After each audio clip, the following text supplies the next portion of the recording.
क्या हो रहा है ये? अचानक से आई इस आवाज़ ने मीरा के कदम तो रोक ही दिए। सलील भी चौंक के खड़ा हो गया। अपने सख्त मिजाज चाचा जी को सामने देख के दोनों भाई बहन घबरा गए। तो ये सब नाच गाना करते हो तुम लोग पढ़ाई लिखाई छोड़ के? आज थोड़ा जल्दी आ गया तो सब सच पता चल गया।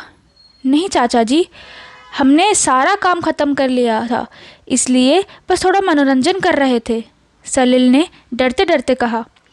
फिर दोनों भाई बहन पढ़ने बैठ गए। उन दोनों के माँ बाप एक सड़क दुर्घटना में मारे गए थे। तब से चाचा जी ही उनकी देखभाल करते हैं।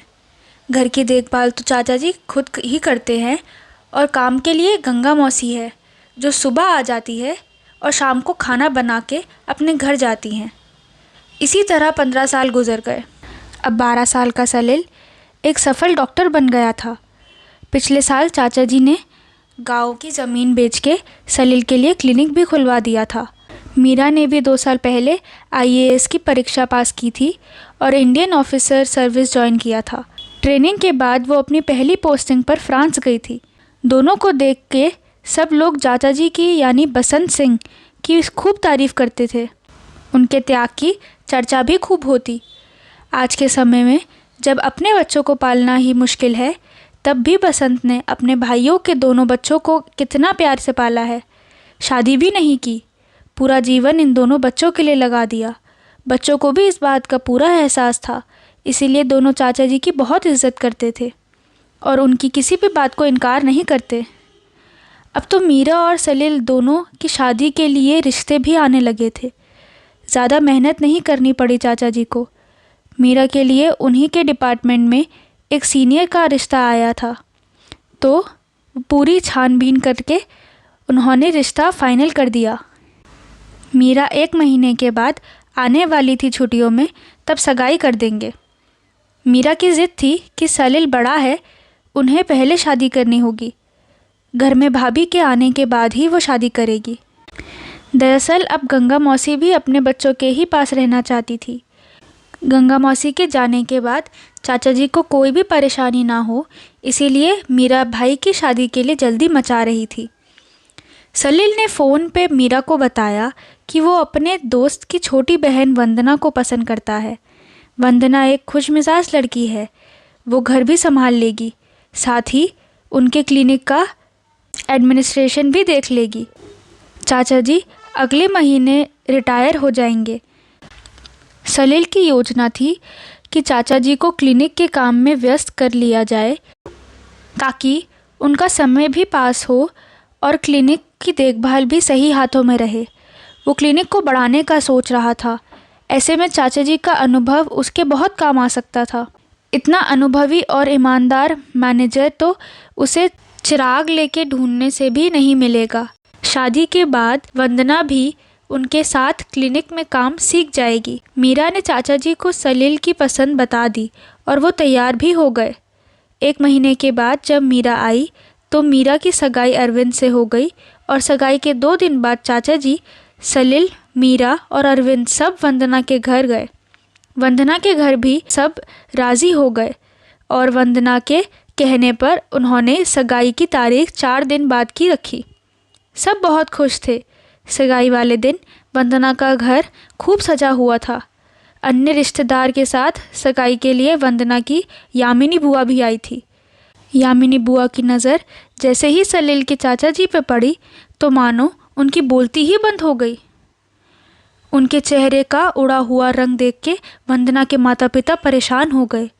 फिर रोते रोते उन्होंने अपने भाई और भाभी को सब कुछ कहा, जिसे सुनते ही वंदना के पापा बाहर आए और गुस्से में बोले कि ये सगाई नहीं होगी, हमें ये रिश्ता मंजूर नहीं।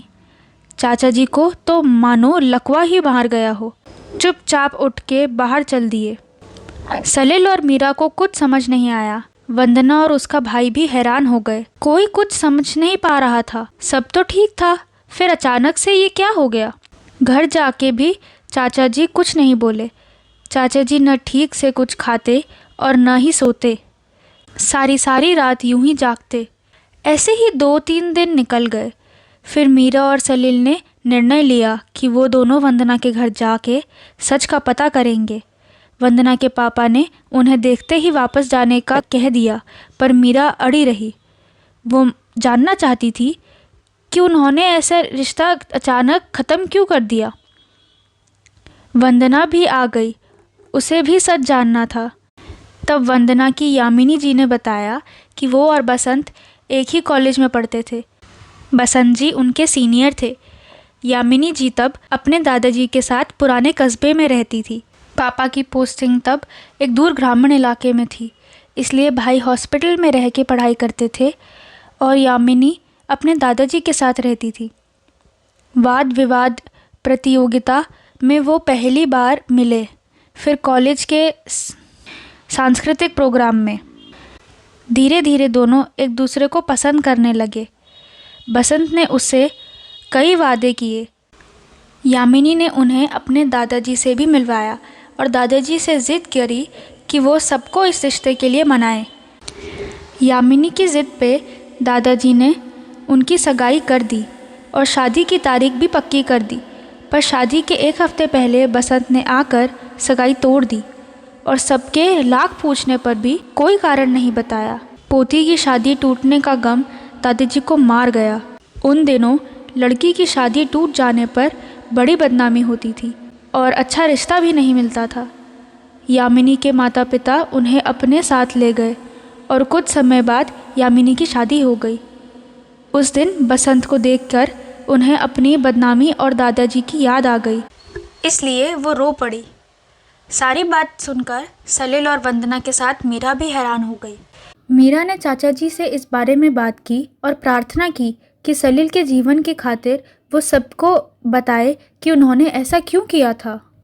पहले तो चाचा जी कुछ बताने को तैयार नहीं हुए, फिर सबके जोर देने पर और वंदना के इसरार पर बताया कि यामिनी के पिता नहीं चाहते थे कि यामिनी की शादी के बाद उनके संयुक्त परिवार में आकर रहे, इसलिए उन्होंने बसंत से दूसरी शहर में नौकरी करने को कहा।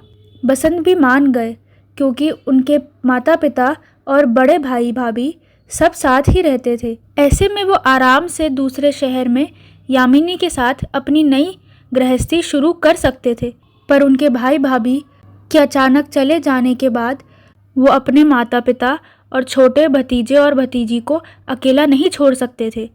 यामिनी के पिता किसी भी हाल में अपनी बेटी के ऊपर उसके परिवार की जिम्मेदारी नहीं डालना चाहते थे और इसीलिए वो बसंत को मजबूर कर रहे थे अलग घर लेने के लिए।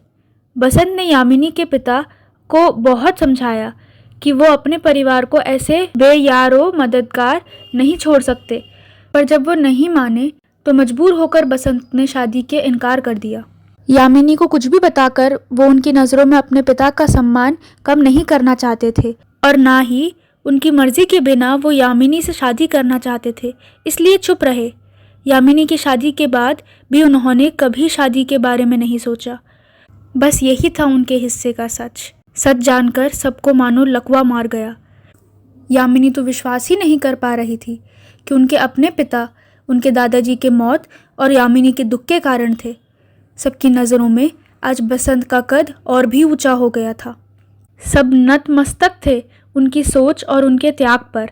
यामिनी और वंदना के पापा ने बसंत से उनके पिता द्वारा की गई गलतियों की माफ़ी मांगी और अनुरोध किया कि वंदना और सलील की शादी जल्द से जल्द कर दे। बसंत ने भी मुस्कुराकर रिश्ते के लिए एक बार फिर से हाँ कर दी। दोस्तों, अगर आपको ये कहानी पसंद आई हो तो प्लीज़ हमारे चैनल को लाइक, सब्सक्राइब और शेयर करें। धन्यवाद।